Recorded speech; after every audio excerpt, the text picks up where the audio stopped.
Welcome back to part 3 of our NIST CSF series, implementing NIST CSF for your organization. If you haven't watched video 2, I highly recommend that you do. We cover the structure of NIST CSF in detail, including a lot of things that are very key to its implementation. So top right corner now, or using the link below in the description. There's 7 steps that NIST recommends when using CSF to establish your cybersecurity program. Step 1, prioritize and scope.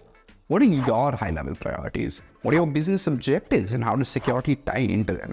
What are you ready to invest in? What is your organization's appetite for risk? Once you've identified your mission objectives and high-level organizational priorities, you can start making strategic decisions about implementation. Step 2, orient. Once you know what you want to build, it's time to set up the foundation for it. Determine the scope of work, identify your systems, assets, processes, and risk tolerance, and line them up with your business objectives. This is also the phase where you will identify vulnerabilities against your assets at a ground level. Say, for example, you're a fintech with multiple product lines spread across several geographies. You've determined that only one product or a certain geography needs to be in scope for CSF. So you'll orient your resources to tackle exactly that. Step 3, create a current profile. This is where the more technical aspects of the CSF core kick in. For example, which of the CSF categories and subcategories are you already achieving? Understand where you stand and leverage controls being met from any existing frameworks you already have. Even the ones you're partially meeting can help build a baseline guide for the next steps. Some organizations create current profiles by listing down policies. Some do it by detailing them out in spreadsheets. We don't recommend either. More on that in a little bit. Step 4, conduct a risk assessment. This is one of the most important steps in any framework implementation process, and it involves asking a lot of questions. What is your threat source? What assets could be threatened? If the threat did take place, is the impact limited to data or are there financial ramifications too?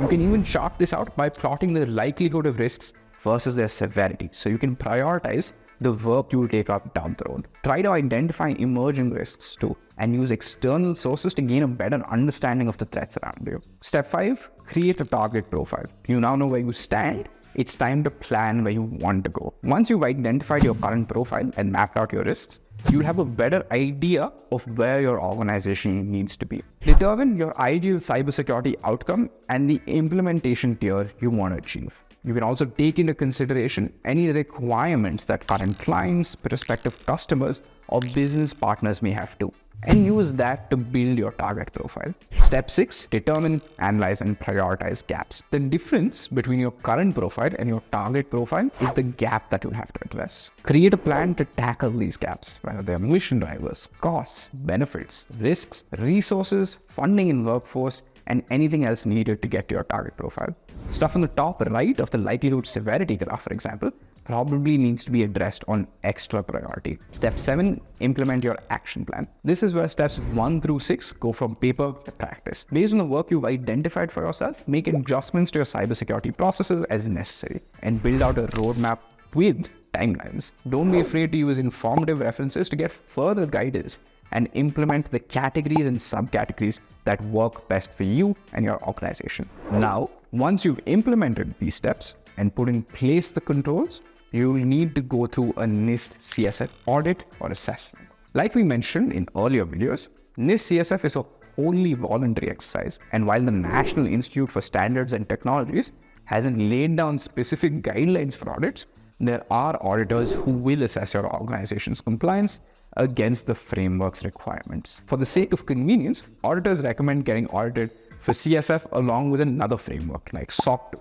and getting both clubbed together to save on cost, time, and effort. The focus on constant visibility along with the adaptive nature of controls means that organizations will also have to shift the way they get compliant from the old paperwork, human-assisted and manual approach to a digitized, automated, and integrated method of compliance. If you're already SOC 2 compliant, for example, can you leverage the controls you've implemented for it as you choose to get CSF compliant? You can.